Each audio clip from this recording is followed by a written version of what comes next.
Hey guys, how's it going? So welcome to my video. I am sitting in my car at Kohl's right now, and man, it kind of sucks really because I was hoping to go home after a long day of shopping, Christmas and all, and this situation happens where now I have an issue.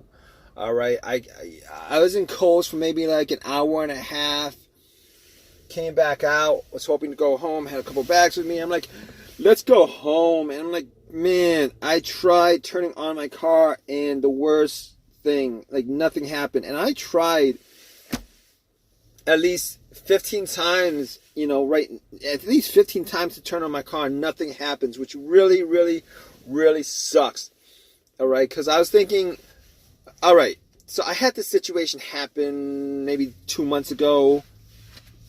And maybe another time a month ago. I was thinking, okay, it's probably, I don't know, battery or something like that. Maybe I left something on. Or whatever. Maybe it's the battery. I just never got around to change the battery. So I was like, okay, hoping it's the battery. Because I could just go to AutoZone, Uber to AutoZone, get a battery, pop it in, not a problem. So I was thinking, maybe that's the case. Right? Maybe that's the case. So I turn on my high beams, not my high beams. I turn on my headlights. That's the test, right? Turn on my headlights, went out, and checked the headlights just to see how bright they are. And guess what? They were pretty damn bright. I mean, it's nighttime right now. They were pretty bright. Darn it. They were pretty bright. So I'm thinking to myself, could it be the battery?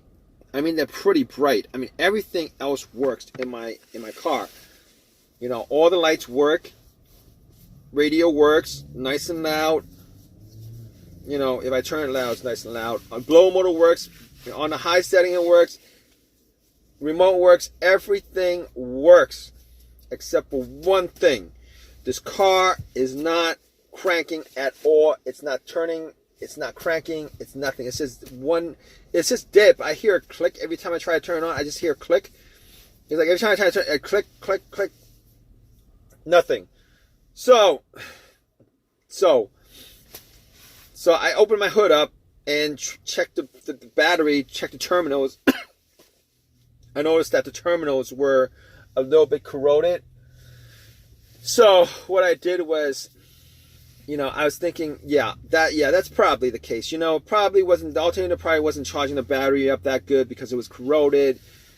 Parked it, the car's, battery's like maybe like 25%, 10% on it. So I'm like thinking, okay, all right, I'm feeling a bit better now, okay, because it's something simple. So I took out my wrench set, mini wrench set that I got from AutoZone, and I pretty much took the terminals off. I had a can of Coke. Well, I didn't have a can of Coke. I actually went to 7-Eleven to get some Coke. Poured some Coke over it. Took some tissues, wiped it. The oxidation, the fizzling, I actually cleaned it, and it cleaned it pretty good. Not 100%, cleaned it pretty good. Put the terminals back on the battery. I actually did clean the terminals on the battery. Put it on. Came back to my car, tried to start up. Guess what? Nothing. Same situation, nothing. So at that point, I was thinking, oh man, maybe I actually need to jump at that point. So I was still kind of happy because, I'm hoping that it wasn't like some big issue where I'd have to get the car towed. So I actually had a jumper pack that I bought from Walmart, a couple weeks ago. Had to charge up to 100% just for these situations. Just because the last couple of times, I kind of had to ask somebody to jump in and stuff like that. I didn't like doing that. So anyway, I put the jumper pack on and I turned it on and I cranked it. Nothing. So at that point, I was thinking maybe the jumper pack's not that strong. But I think it was charged up to 100%. And it worked for it should have worked. Is what I'm saying. Anyway, even if it wasn't that strong, I would have at least had like a slow crank or something like that. It wasn't even a slow crank. Didn't hear even. So it kind of sucks. This kind of sucks. So I'm like, okay, all right. So the jumper pack didn't do anything. So at that point, I was thinking, all right, I gotta get somebody to jump my car just so I know 100% that it wasn't the issue. I went, asked around for somebody to jump my car. 3 or 4 people, had somebody, who was okay with doing it, took out the jumper cables, put it on, tried to turn it on, nothing at all.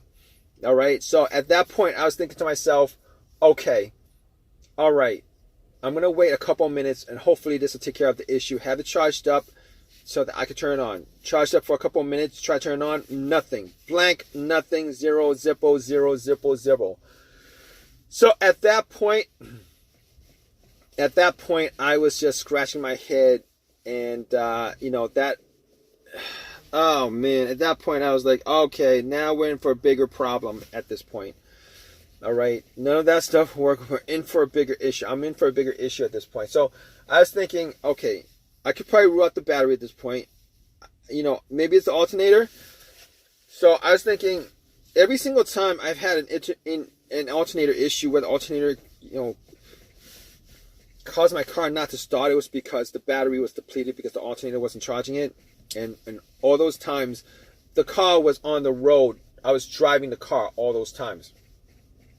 I was actually, it was either idling or the car was driving. But most of the time, all the time, my engine was on. I mean, my engine was not on, prior to this situation. So, regardless, I know the test for the alternator. If you put cables on the battery and you try to turn on the car, and basically if the car turns, if you put cables on the battery from another source of power and the car turns on, and then when you take the cables off, the car would die out, that that was the alternator, that was the issue. Unfortunately, this was not. That's not even the issue here, because it didn't even do anything. It didn't crank over, it didn't turn on, nothing. It did nothing. So at this point, I know that it's probably not the alternator, probably not the battery. And I cleaned up the terminals. But as far as the terminal is concerned, I actually looked at the ground from the negative. If you guys don't know, the ground from the negative line actually attaches to the frame of the car. I was looking at it, trying to see if there's any kind of corrosion. I did end up, splashing some Coke on it, have it fizzled up and stuff like that. Maybe, if that was the problem, it would solve it. I tried to turn on my car, nothing happened. So none of that stuff happened. It sucks. None of that stuff happened. It didn't turn on my car. And I'm like, okay, it's kind of cold out. So I got back in my car. I was YouTubing a lot of stuff, Googling a lot of stuff. And okay, so at that point I was thinking, okay, I'm still pretty good as far as it could still be either the fuses or the relay, which are easy fixes if they were. I could always Uber to the AutoZone if that was the case. So I looked at the fuse box, found out where the starter fuse was, and I was like, okay, what I'm going to do is I'm going to swap out the starter relay for another relay that's similar. And I did. I swapped that out, hoping that I would turn it on. Nothing happened. And I wasn't 100% sure that it was the relay at that point, but thinking about it, I'm pretty sure it's not the relay. Knowing every time I try to turn it on, I hear a click, and normally that clicks either the relay clicking or the starter solenoid clicking. All right, it's probably one of those two things that's clicking. And normally, what the relay does, it relays electricity from the battery to the relay to the starter solenoid.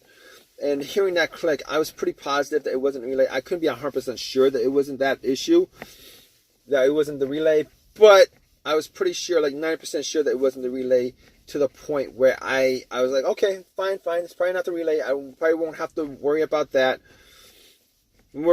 So I'm like, okay, maybe it's the fuses. I shine a flashlight on the fuses, try to see if there's any burnt fuses. There's no burnt fuses. No burnt fuses. So I was like, maybe no burnt fuses, nothing, no burnt fuses.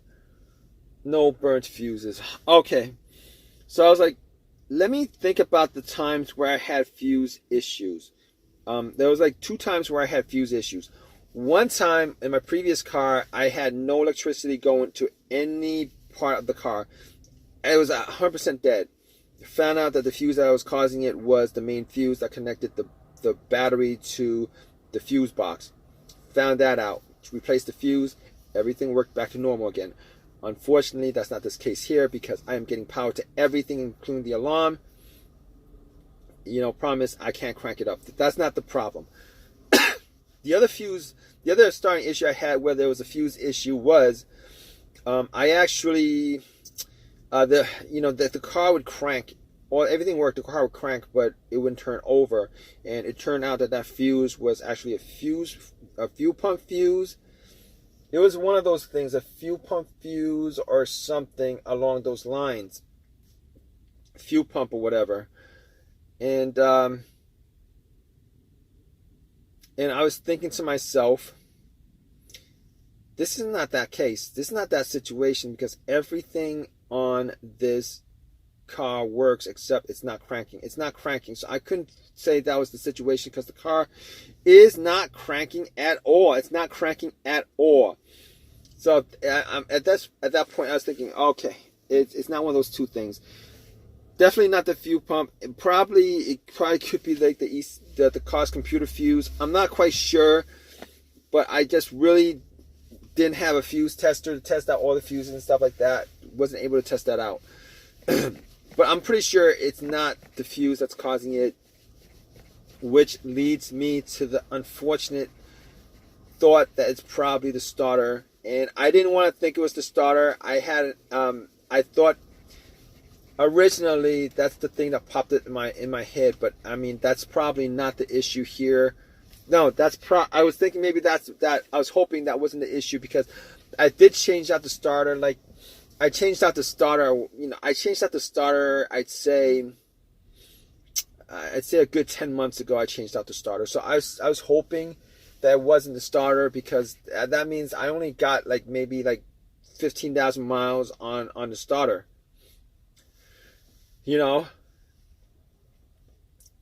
I drive a lot. But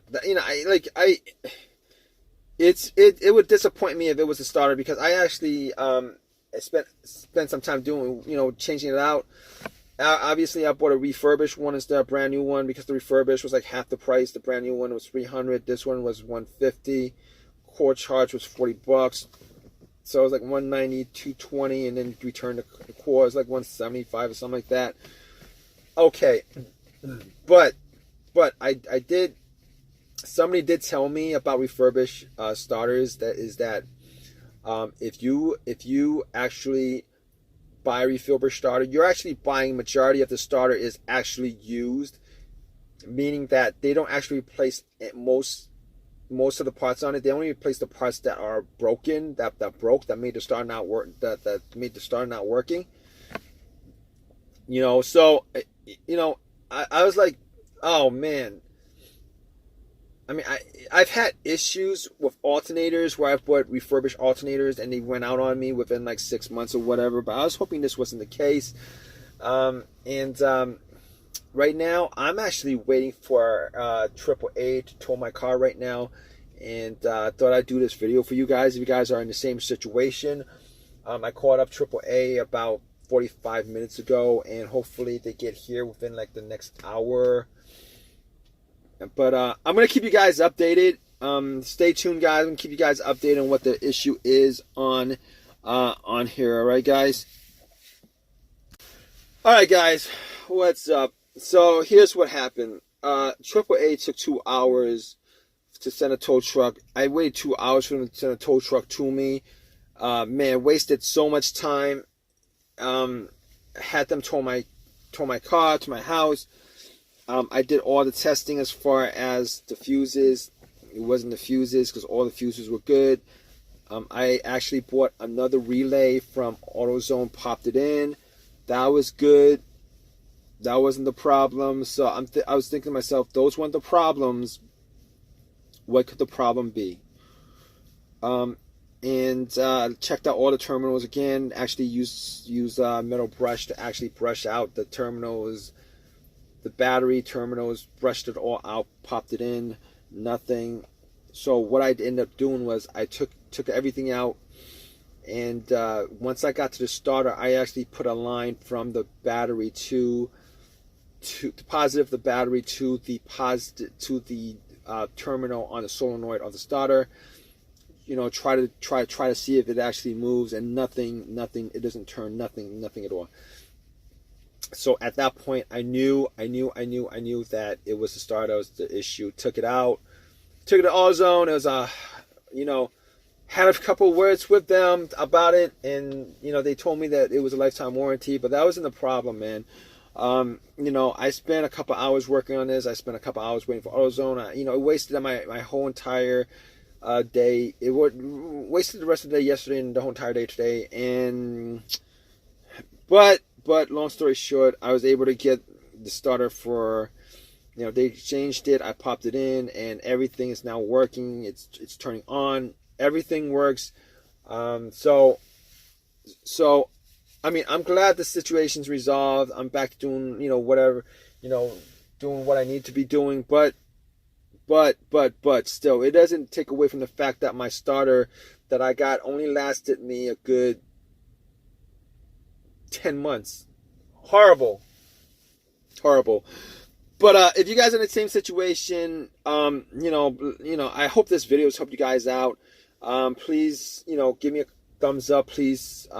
Comment, please. You know, whatever you guys want, you know, to do as far as commenting and leaving a thumbs up, whatever. But I hope you guys out, right, guys? Take care.